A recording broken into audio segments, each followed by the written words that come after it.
Hello दोस्तों, कैसे हैं आप? आई होप आप बहुत अच्छे होंगे। दोस्तों, स्वागत है आपका मेरे चैनल फिर से। दोस्तों, मैं आज आपके सामने एक नई कहानी लेकर फिर से उपस्थित हुई, जो कि बिल्कुल सत्य है। दोस्तों, जैसा कि आप लोग जानते हैं कि हम लोग जॉब करने के लिए शहर से बाहर तो जाते ही हैं, हर कोई जाता है, लड़का हो या लड़की, क्योंकि कई बार ऐसे छोटे छोटे शहर में जॉब नहीं होती। दिल्ली जैसे शहर में, मुंबई जैसे शहर में, चेन्नई जैसे शहर में जॉब होती है। ऐसे ही मैं आपको एक ऐसी कहानी सुनाने जा रही हूँ, एक लड़की जो कि जॉब करने के लिए दिल्ली शहर में आई हुई थी। ये कहानी रागनी नाम की लड़की की है। रागनी अपने परिवार के साथ देहरादून में रहती थी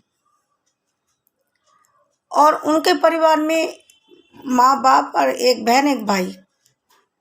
भाई की गवर्नमेंट जॉब लग गई थी और जो बहन थी वह दिल्ली में ही किसी बड़े कंपनी में जॉब कर रही थी। जॉब बहुत अच्छी पोस्ट में, वह बहुत पढ़ी लिखी थी और पढ़ने में बहुत होशियार थी वह। ऐसे में वह बहुत अच्छे नंबरों से पास होती, स्कूल से लेकर कॉलेज तक सफ़र इसका बहुत ही अच्छा रहा। और वह खेल कूद में भी बहुत अच्छी थी। अपने स्कूल में वह हमेशा अपने गेम्स में पार्टिसिपेट जरूर करती थी। ऐसे में इसके बहुत से खेल का नॉलेज था और उछल कूद करना मानो उसका शौक ही था। बचपन के बाद पढ़ी हुई तो उसके बाद ही वह जॉब के लिए दिल्ली आई। जब वह दिल्ली आई तो उसकी शादी एक लड़के से तय हो गई थी। लड़का रहता था चेन्नई में। वह जो लड़का था उसी के साथ जॉब करता था और उन दोनों में अच्छी दोस्ती हो गई। जब दोस्ती हो गई तो उन्होंने सोचा कि दोस्ती को काफ़ी दिन बीत गए, चलो शादी कर लेनी चाहिए। ऐसे में लड़की ने अपने मम्मी पापा से उस लड़के की सारी बात बताई। तो मम्मी पापा ने पूछा क्या करता है, सब कुछ कहता। जब देखा लड़का बहुत अच्छा है तो उन्होंने उसकी शादी तय कर दी। शादी तय करने के बाद शादी तो इतनी जल्दी तय हो गई, लेकिन डेट अभी फिक्स नहीं हुई थी। वह दिल्ली में जॉब करी थी, लड़का चेन्नई में, और इनकी शादी तय होने के बाद अपने अपने घर पे रह रहे थे वो। कुछ दिन बाद लड़की की शादी तय हो गई, 6 महीने बाद। 6 महीने बाद जब उसकी शादी तय हुई तो उसके घर वालों ने कहा कि तुम आ जाना 1 महीना पहले ही। लड़के ने कहा ठीक है, आ जाऊंगी। लड़की 6 महीने बाद जब अपने घर लौटती है, वह अकेली ही ट्रेन में सफ़र करती है। ऐसे में वह बहुत सारी शॉपिंग करके ले जाती है, गहने भी लेती है। बहुत एक्साइटेड थी अपनी शादी को लेके। जॉब तो करती थी, पैसे की भी कोई कमी नहीं थी। जब लड़की कोई जॉब करती है अपने मन का पसंद का बहुत कुछ लेती है। और तो ऐसे में वह सब शॉपिंग करने के बाद जब अपनी ट्रेन में बैठी, तो जब वह ट्रेन में देखती है कि जिस ट्रेन में मैं बैठी थी उसमें एक दो लोग ही थे और थोड़ा आगे एक दो लोग और थे, लेकिन वह दूसरे स्टेशन में उतर गए थे। ऐसे में वह अकेली रह गई थी। लेकिन वह डर रही थी कि मैं अकेली रह गई हूँ, रात का सफ़र भी आया, दूर पड़ता है, रात का भी था टाइम। ऐसे में क्या होता है, जब एक जगह गाड़ी रुकती है उस गाड़ी में 4-5 लड़के चढ़ाते हैं। जब वह लड़के को देखती है बहुत डर जाती है।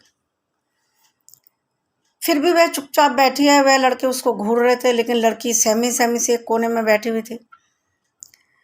थोड़ी वह बार बार देखती कि वह उनको घूर रहे हैं, लड़के आपस में पता नहीं क्या कान में बातें कर रहे हैं। लड़की बहुत डर गई थी, उठ के जा भी नहीं सकती थी, इधर भी नहीं हो सकती, क्योंकि लड़के लग रहा था सही नहीं है। अगर जो वह इधर उधर जाती हो सकता है उसका हाथ वाथ पकड़ लेते, उसको रोकने की कोशिश करते। तो लड़की ने सोचा इस सच में बैठी रहूं। लेकिन जैसे थोड़ा थोड़ा टाइम बीतता गया, लड़के की बदतमीजियां बढ़ती चली गई। लड़के उसके संग बदतमीजी करने लगे। लड़की बार बार उस सैम के दूर होती, तुम ऐसा क्यों कर रहे हो, लेकिन वह उठ कर जाने की कोशिश करती, लेकिन उसको जाने नहीं दिया।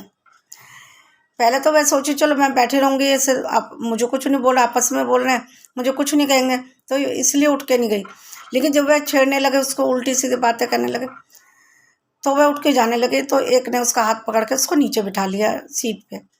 वह बैठ गई। वह जोर से बोलने लगी। फिर क्या होता है, पहले तो लड़के उससे कहते हैं कि जो तुम्हारे पास सामान है सारा सामान वो हमें दे दो। लड़के ने कहा मैं नहीं दूंगी।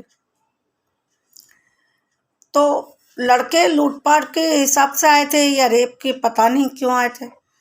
तो लड़की ने उनका बहुत विरोध किया, वह उससे छीना झपटी करने लगा। वह चार थे, वो अकेली, लेकिन लड़की खेल कूद में हिस्सा लेती थी, इसलिए लड़की में बहुत मतलब जोश था।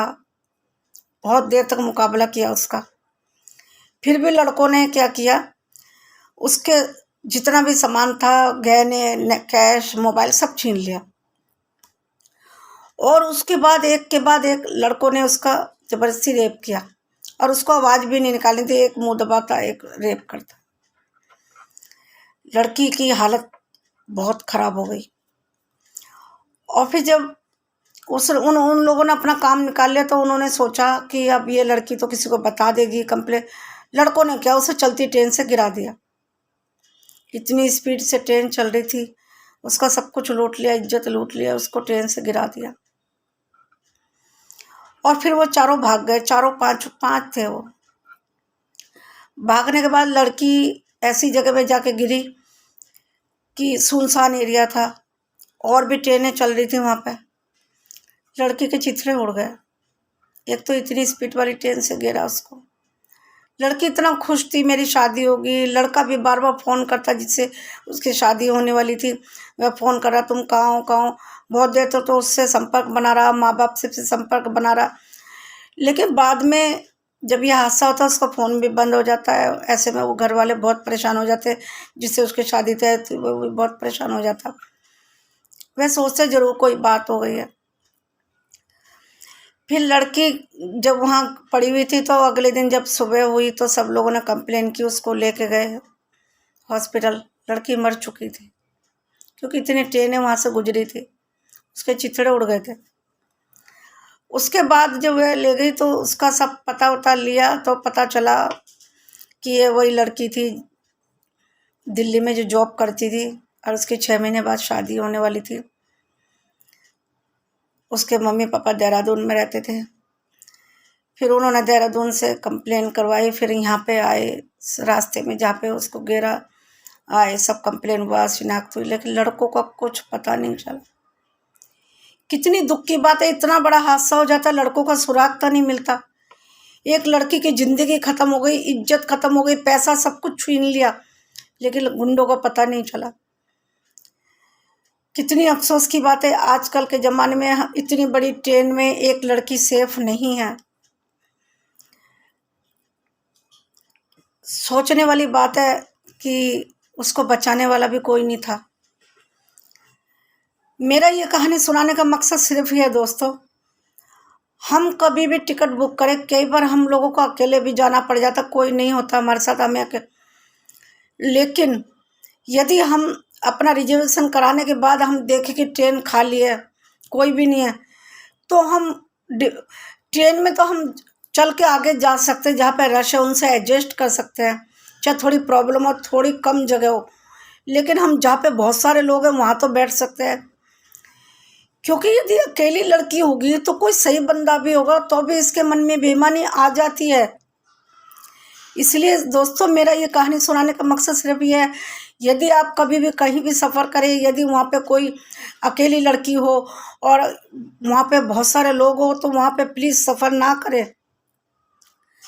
बेशक आपको उस दिन ना जाना हो, अगले दिन जाना हो, चाहे कितनी भी ज़रूरी काम हो, कम से कम ये लड़की अगर जो ऐसा सोचती इस ट्रेन में तो 2-3 जने हैं, मैं उतर जाऊं या मैं अगले डब्बे में चली जाऊं, पहले ये फैसला ले लेती, शायद ये दिन ना होता।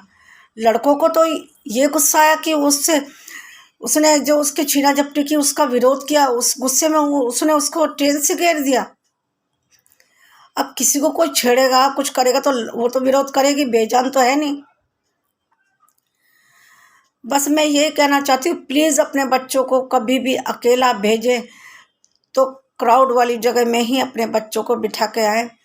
और अकेली लड़की हो, यदि खुद जा रही हो, तो भी वह देखे कि बहुत सारे लोग हो वहीं पे बैठे, चाहे ट्रेन हो चाहे कोई भी जगह हो, अकेले बिल्कुल ना बैठे कहीं भी, क्योंकि लड़की आज भी हमारे देश में सेफ नहीं है। एक परिवार की इकलौती लड़की हमेशा के लिए चली गई। दोस्तों, इसलिए मैं यही कहना चाहती हूँ, प्लीज़ अपने बच्चों का बहुत ज़्यादा से ज़्यादा ध्यान रखें। बस मेरी ये कहानी यहीं ख़त्म होती है। मिलती हूँ अगले वीडियो में एक नई कहानी लेके। लेकिन उससे पहले प्लीज़ मेरे इस चैनल को लाइक शेयर सब्सक्राइब ज़रूर कर देना। मुझे आपकी सपोर्ट की बहुत बहुत ज़रूरत है। मिलते हैं अगले वीडियो में, तब तक के लिए नमस्कार, थैंक यू।